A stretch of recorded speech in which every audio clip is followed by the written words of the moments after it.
Fellow Gambians, residents of the Gambia, today marks the end of the holy month of Ramadan and the beginning of a period of thanksgiving for Muslims globally. Following the fulfillment of an important pillar of their religion, which is fasting during Ramadan.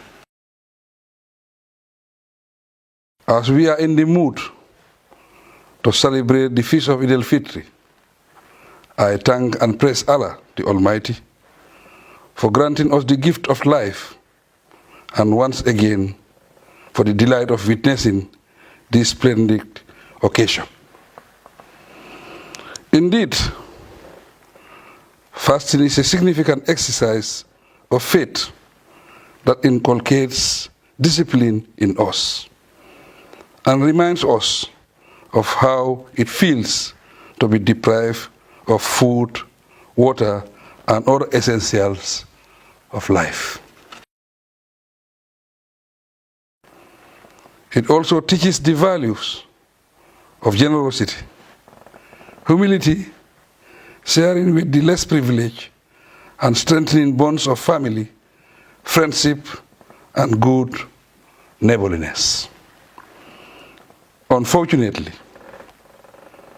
the coincidence of Ramadan with the coronavirus pandemic, which continues to disrupt and devastate lives and livelihoods, altered religious practice this year.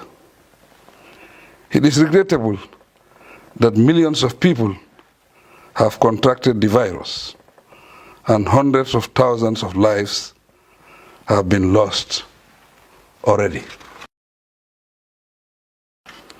This is one of the saddest periods in our history, as Muslims had to observe the holy month with restrictions that deprive them of the freedom to move freely or congregate in their places of worship, including the holy sites in Mecca and Medina.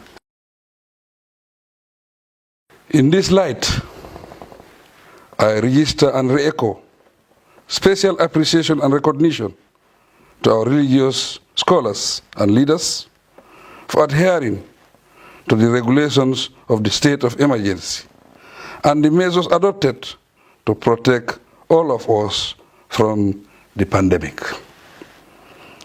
It is obvious that protecting and saving lives is one of the key teachings of Islam. With mixed feelings, therefore, I congratulate all Muslims on the solemn occasion of Eid-ul Fitr. Fellow Gambians, although the number of confirmed coronavirus cases is rising minimally in the country, we must continue to be vigilant. I am confident that our faith has strengthened us adequately to face the harsh realities of life, and that our inner strength has been fortified sufficiently for us to pursue our socio-economic development aspirations as a united people. I admit that the health challenges confronting us are enormous, but be rest assured that our health sector is on full alert to deal with any mass outbreak of COVID-19. It is evident that no matter what the scale of the pandemic turns out to be, it will adversely affect our lives and livelihoods. Taking cue from other countries, it is vital that we take the coronavirus seriously, comply with all necessary measures in our homes, workplaces, and public places to prevent and contain its spread. It is most encouraging that, despite the disruption in our daily routines, and in spite of our political and ideological differences, Gambians have demonstrated impressive resilience, benevolence, and compassion. This notwithstanding, my government takes full responsibility to address the COVID-19 pandemic. We will continuously review our policies to accommodate the realities of the times, while encouraging due accountability and transparency. At the regional level, we are working through ECOWAS to strengthen regional strategies to combat the virus. At the unprecedented virtual Heads of State and Government Summit held in April 2020, my brother and colleague, President Muhammadu Buhari of the Federal Republic of Nigeria, was selected as champion for the ECOWAS fight against COVID-19. This highlights the seriousness that the region attaches to protecting our people. Fellow citizens, residents of the Gambia, we cannot determine how long it will take to restore normalcy and carry on with our usual socio-economic and political engagements. Yet, we need to plan and prepare for life after COVID-19. This requires pulling together as a nation, staying focused, and recommitting ourselves to the principles of selfless service and good citizenship. We must be proactive, but realistic enough to squarely redefine our goals and devise appropriate strategies.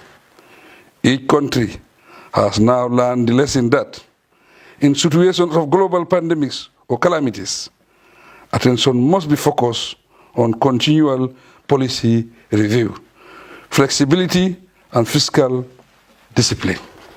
Most importantly, for both social and economic reasons, innovation and adaptation must be linked for the survival of the people. This is where creativity and positive use of our energy come into play. We have to search for alternatives to feed ourselves, vary the way we work, and own our development. In this regard, I call on the youth to realize that a nation can prosper only if they are able to feed themselves, create livelihood skills, and optimize the use of technology. By the same breath, I advise all public institutions to piously pursue the realization of our NDP goals. We have to reprioritize our development agenda by enhancing good governance and be held accountable for our institutional responsibilities. If there is anything to take from the holy month of Ramadan, it is for us to remember that everyone will be held accountable for their deeds. Therefore, let us recommit ourselves to nation building and work together with sincerity in the service of our dear nation. I pray that all those infected with COVID-19 regain their health wherever they may be, and that the departed souls rest in eternal peace. May Allah also comfort their families and save us from such calamities. As we look forward to the rainy season, let us use the opportunity to actively engage in agriculture. This year, my government has ensured that fertilizer is available on time. As a result, I encourage all farmers to consult with the personnel of the Ministry of Agriculture for advice. Eid Mubarak to all of you, and I thank you for your kind attention.